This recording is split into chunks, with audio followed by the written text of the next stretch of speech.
La gestion diversifiée, c'est un style de gestion dans lequel le gérant ne se limite pas à une seule classe d'actifs, mais dans laquelle il va avoir accès à un univers d'investissement beaucoup plus large.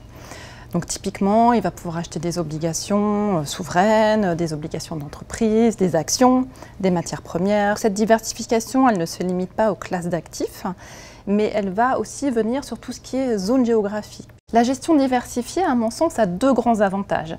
Le premier, c'est qu'elle bénéficie directement de la décorrélation entre les classes d'actifs.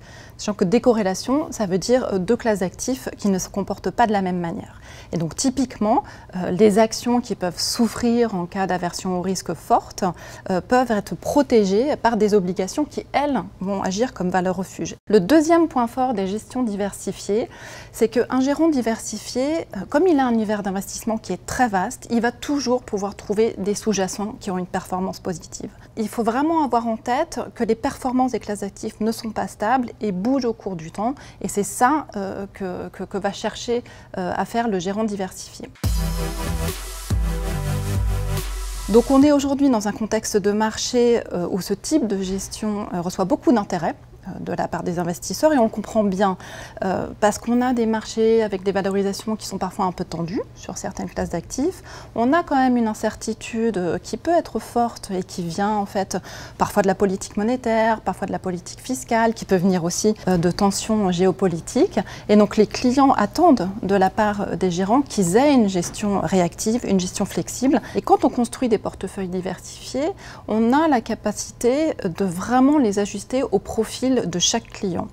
Et on peut faire ça puisqu'on va combiner des actifs d'origine différente. Et par exemple, pour un client qui a un appétit pour le risque plutôt faible, on va privilégier une place plus importante pour les valeurs refuges. Et en revanche, un client qui, lui, va chercher plus de rendement et qui est donc prêt à prendre plus de risques, on va lui proposer une gestion diversifiée, mais avec une part plus importante de valeurs risquées, donc typiquement des actions. C'est vraiment une relation de confiance très forte avec le client, puisqu'on va être dans une délégation de gestion qui est quasiment totale. Donc une fois qu'on a construit ce portefeuille initial, l'histoire ne s'arrête pas là, parce qu'évidemment, il va falloir accompagner le client. Et ce qu'on sait, c'est que les économies de marché, elles ont tendance à être cycliques. Donc on a des phases de reprise qui sont suivies de phases de croissance, qui sont elles-mêmes suivies de phases de ralentissement, puis de récession, et à nouveau la reprise.